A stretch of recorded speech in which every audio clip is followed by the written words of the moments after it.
Ma'am, nung Women in Sports Awards, nabanggit niya na madami pang kailangan gawin, lalo na sa gawing mas visible yung para sports. Paano po nakakatulong itong pag-display ng memorabilia niyo at ni Ma'am Josephine sa National Sports Museum? Siyempre, maganda to kasi kasama na talaga siya sa museum ng National Sports Museum, no?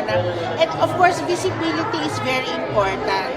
Alam mo, nung unang binuksan to, everybody was looking for, kasi nakakalimutan talaga. Although, minsan nasa isip, pero in actuality, ang katotohanan talaga nun, nakakalimutan talaga. And so, by having this space talaga provided for the Paralympics, pag umikot yung mga nakakakita, pag umikot yung mga viewers, they will see, ay, oo nga pala, no? Meron parang I hope dumating yung panahon na hindi na magkaroon na parang, ay, at meron pala, kundi sana kasabay na siya na palagi pagka may Olympics or may regular sports, no?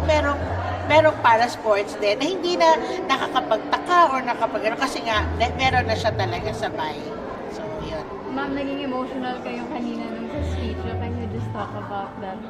Yeah, even now when I think about it, I get emotional because I have really lived, through the journey of, alam mo yun, yung walang support, walang recognition to something that we have now. Can you imagine, I never imagined my medal to be displayed in the National Museum for sports and yun nga, sabi ko kanina, it's not just about me, but this really shows, the progress. So, may pag-asa ang Pilipinas, may pag-asa ang mga Pilipino na kumilala ng pagpapantay, pagkakapantay-pantay.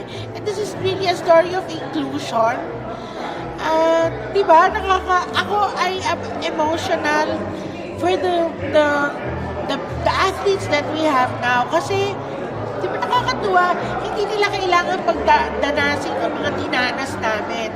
Kasi when you look back at my interviews before, nakakahabag talaga. Kasi ang daming challenges, ang dami. Pero ngayon, wala silang stories na gano'n. So makikita mo talaga na nagbago na. Yung nagkaroon ng progress, nagkaroon ng development. And I am so happy for them and I'm so grateful really, to all those who worked hard for it because we did not work for it. People who advocated for us, kami lang yung mukha ng lahat ng lahat ng trabaho nila para ma-uplift ang mga kalagayan ng mga para-athletes.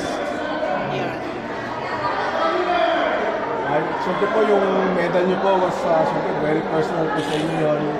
So parang madali rin po bang i-donate siya sa museum for you para lang po makita rin ng mga tao. Kasi it's a personal personal na magamit po ninyo sa achievement. Actually, tawag dito, ang medalya kong ito, yung ibang mga medals ko kasi nasa bahay ng mga magulang ko, naka-eskaparate siya, except for this medal and for the other, yung high-level competition medals na nakuha ko. But hindi siya naging mahirap ibigay para sa akin because I've always known na it's not really for me. Lalo na when I realized that when I compete, I just don't compete for myself. I compete for the Philippines at I compete for the sector na talagang marginalized at that time when I was competing, na talagang, alam mo yun, wala naman, kumbaga, I was really just giving my all and hoping and praying that one day, eto na yun, di ba? Ito na yung katuparan. So, when I was asked, actually, sabi nga nila parang i-replicate lang daw nila. Pero I said, no, I can give it, I can donate it. Because for me, it's really for the Filipino people. It's for everyone to see that really, dreams do come true. Alam mo yun, parang paminsan, when we start na mahirap, totoo yun. Pero talagang sa pagpupunyagi, pagpupursige, nakikilala din. And I'm really very happy for where the para-sports is now in the Philippines. Of course, marami pa ang dapat gawin, pero napaka-thankful ko na sobrang malaki na talaga yung in-improve.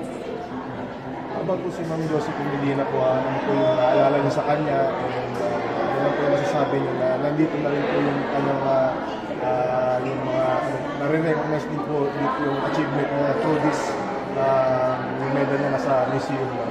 First of all, naalala ko din siya talaga. Katulad nga nung nasabi ko, naalala ko siya at yung iba pang mga hindi ka talaga maalala because I grew up, there was already a para sports in the past, no? Pero hindi nga na-recorded yung kanilang mga stories. And with Josephine, I'm really, alam mo, talagang we lost her really early, no? And I'm sure kung nandito siya, matutuwa din siya because in the past, we used to talk about our struggles, how we, alam mo yun, paano namin yung lahat nalalagpasan, ganyan. Alam mo, Josephine was a very passionate woman Parang she was never really stopped by walang photo, mahirap, alam mo yung ganon, inaccessibility. So talagang lahat ginagawa niya. And I'm sure matutuwa siya na meron siyang place dito at maaalala siya, makikilala siya. Of course, people will say, sino siya? Kasi wala nga siya dito di ba? Pero I'm sure that she will be very happy, na makita na visible, ang kanyang, ang pangalan niya, at saka matatanong kung sino siya. So she's really part of the history of para sports. Thank you, ma'am. Ma'am, thank you po.